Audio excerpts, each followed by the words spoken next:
Alright, to get started on our guac recipe, we're going to first start by dicing up a tomato. We're only going to do half a tomato here just so it doesn't overpower our guac. And this is obviously optional, but for my guacamole I like to add some additives, so feel free to try this out for the first time.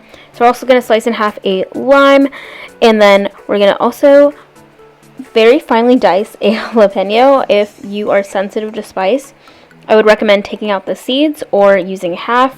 If you really like spice, you can also add 2 jalapenos. So this is really fun to mix up the heat in the guac. And then next we're going to add in some cilantro. If you're not a cilantro fan and you think it tastes like soap, obviously you can leave this out. But I love cilantro in my guacamole. I think it adds a really nice flavor and super fresh. So that's always fun. And then we're going to add in some onion. I like to use red onion just for the color and for the flavor, but I've also used white and yellow onion in my guac and it's been just as good. So if that's all you have on hand, do not worry, that is perfectly fine.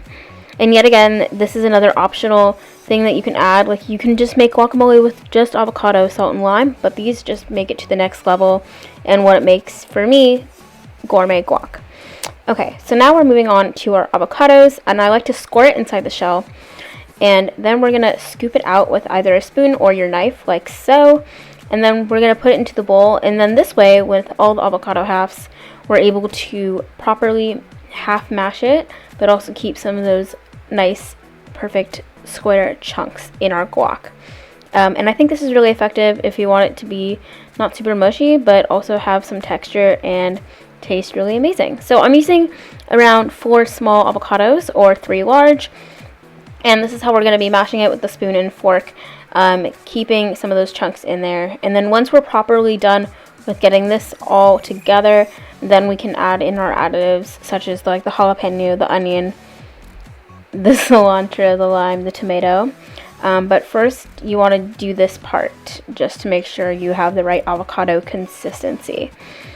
And what's really nice about chopping up all your veggies ahead of time is then you just have it all there for you, and you can really play around with how much of you want of each ingredient. So you can start out small with a little bit of onion, a little bit of cilantro, a little bit of jalapeno, and then if something you like, you want more of, then you can add more of that. But the exact measurements will be listed below if you want to just follow it as is. But for people who are sensitive to cilantro, sensitive to heat, a good way to do it is by slowly adding in each ingredient until you get to the right flavor. Okay, so now here I'm adding in my lime juice, and then I'm also going to obviously add a really good generous amount of salt. And then the lime is also another thing that you can play around with. Depending on your flavor preference, you can add 2 limes, you can add 1 lime, you can add half a lime. It just matters on how citrusy you really want your guacamole. But after we're done with this, we're actually ready to go and eat it. So you can serve it with some chips, on tacos, or however else you would like.